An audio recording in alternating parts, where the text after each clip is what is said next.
Ito ang pinaka-the best na 8,000 pesos na pwede nyo mabili ngayong 2024. This is the Redmi Note 13. Yes guys, napakasulit talaga nito. So na-test ko na to ng about 3 weeks and medyo matagal talaga yon. Pero guys, ginawa ko talaga yon para sa inyo. Para no regrets kapag bibili kayo. Now, pagdating dito sa specs na tong phone na to, okay na talaga siya. Meron siyang 108MP main camera, Snapdragon 685 na processor, and merong napakagandang AMOLED display. Ngayon, okay nga ba talaga siya pagdating sa aking paggamit? Well, tingnan natin dahil nga magsisimula tayo sa pag-unbox and full review in 3, 2, 1. Let's go!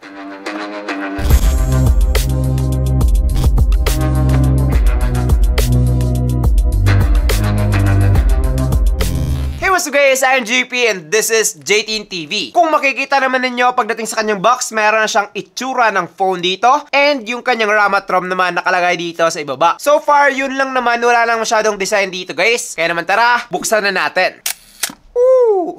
Ang unang bubungad sa atin dito guys is yung kanyang mini box. Kapag binuksan naman natin to, meron tayong makikita dito which is yung kanyang SIM ejector pin. Pagkatapos naman yan, meron tayong mga paperworks, ang kanyang jelly case, and after that, eto nga yung mismong smartphone. Sheesh! O diba? Ang lupit guys. Titingnan natin yan mamaya. Dito naman sa ibaba, andito po nakalagay yung kanyang Type-C cable, and last but definitely not the least, yung kanyang 33 watts fast charging adapter. So, okay na talaga siya dahil nga meron siyang case dito, guys.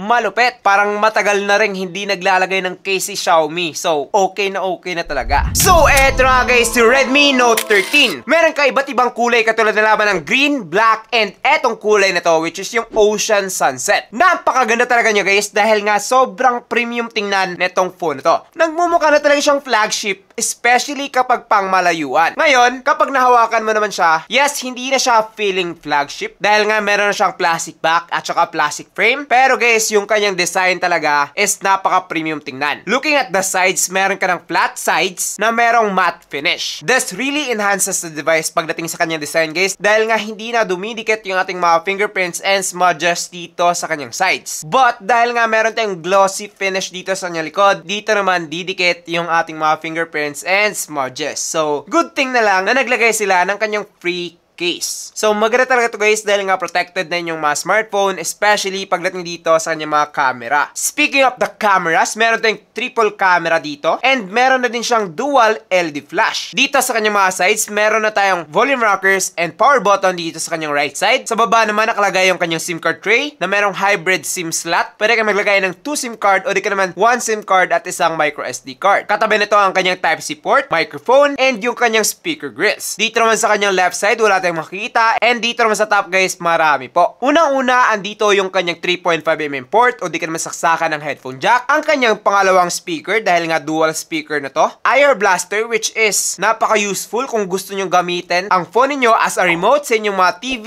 radyo at marami pang iba. And lastly, yung kanyang secondary microphone. So, marami talaga nakalagay dito sa kanyang mga sides guys. Overall, kompletong-kompleto na talaga etong phone na to. Dahil nga, protected na siya ng IP54 dust and water resistant. So, splash resistant na po etong phone ito. Kaya naman pwede itong mabasa ng konti. Pero guys, wag nyo talaga siyang ilulubog kung ayaw nyong masira ang buhay ninyo. Wag mong subukan. Masisira ang buhay mo. Masasayang talaga yung pera nyo dito guys. Para sa akin, kapag build and design lang na pag-uusapan guys, this is really the best that you can get sa halagang 8,000 pesos. Like kapag ikukumpara ko siya dito kay Infinix Hot 40 Pro, okay lang naman etong phone na to. Pero guys, mas trip ko talaga to. Pag-usapan naman natin yung napaka-amazing na display nitong Redmi Note 13. Pagdating dito guys, meron na siyang 6.67-inch AMOLED display with 1080p Full HD Plus resolution, 120Hz refresh rate, and up to 1000 nits of peak brightness. Protected na rin siya ng Corning Gorilla Glass 3 kaya naman hindi talaga to madaling mabiyak. Also, kung makikita naman ninyo guys, napaka-slim ng kanyang mga bezels. Meron lamang siyang 1.8mm na bezel dito guys. Tapos yung nagustuhan ko rin is pantay-pantay yung kanyang bezel guys. So ayan, 'di ba? Napaka-cool tingnan. Mukha na talaga siyang flagship pagdating dito. Yes,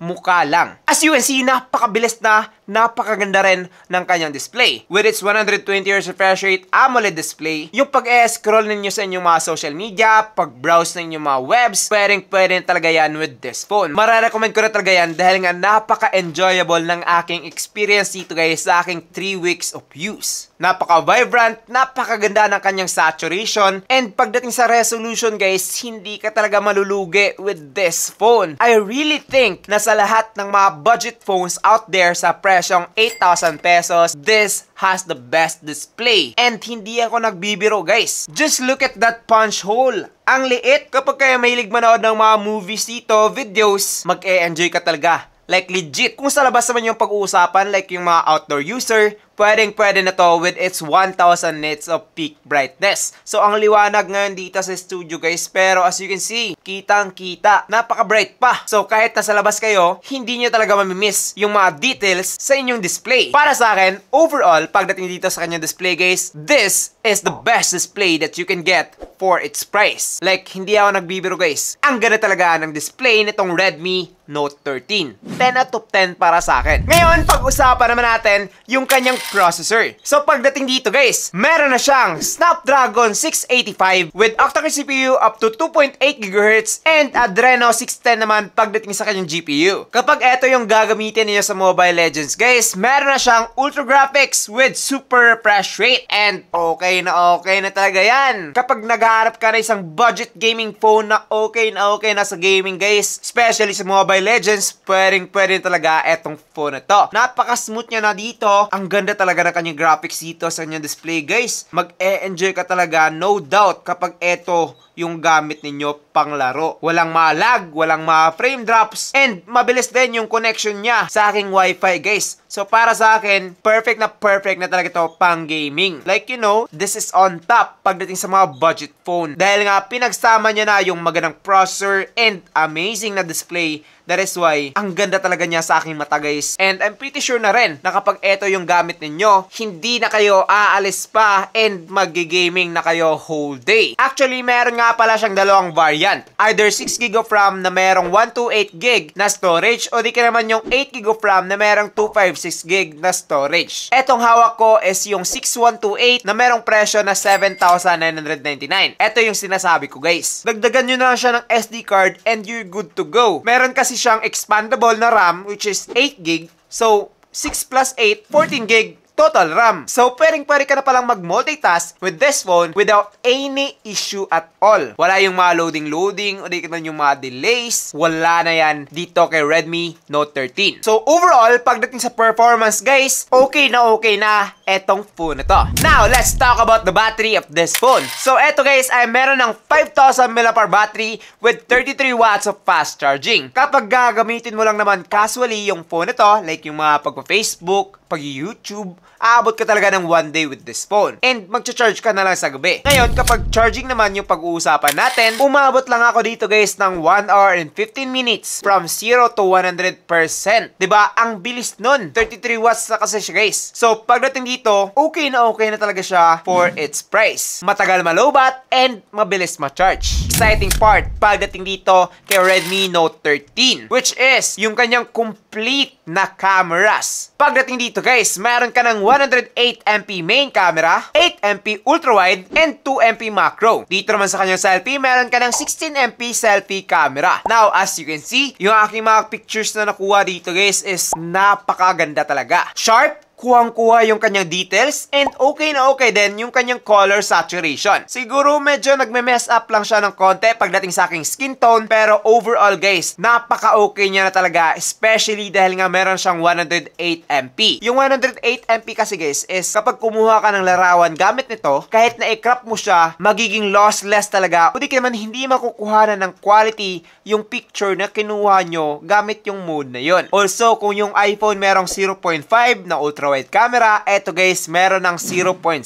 So, hindi siya katulad ng iPhone na napakaganda na quality. Of course, dahil nga mura lang to. Pero, you get the point. It serves the purpose of having many people at your back kapag nagsa-selfie-selfie kayo with your friends dahil nga napaka-wide niya. Pagdating sa quality, syempre naman, medyo mas mababa siya dahil nga 8MP. Pero, so far, so good naman. It does its job. So, wala na akong marereklamo dito. At least na lang, di ba? Meron siyang ganito. Yung iba kasing mga smartphone at this price point, wala pa sila. Wala pa silang ganito. Lastly, meron din siyang macro camera na, you know, yung pagpipicture-picture ng napakalapit o di ka naman yung napakalit na mga bagay. Pwede nyo nang gawin with this phone. Yung iba, wala rin. Ngayon, selfie naman tayo. Okay naman din yung selfie camera nitong phone na to. Medyo high na rin yung kanyang resolution. Sharp yung kanyang result. Hindi lang siya ganun ka-accurate pagdating sa kulay. Like, medyo brownish ako dito ng konti. Pero overall, pwede na to pang my day. Siguro mag-edit lang kayo ng konti dito guys and you're good to go. Dahil nga mataas naman yung kanyang resolution so hindi masyadong magiging low quality yung kalabasan ng inyong pag-edit. Overall, pagdating sa photos with this phone, pwede na to pang picture-picture. Like, one of the best talaga to pagdating sa presyong 8,000 pesos. Ngayon, video naman. Pagdating dito guys, makakakuha ka ng 1080p at 30fps both back and front camera. And ngayon, try natin.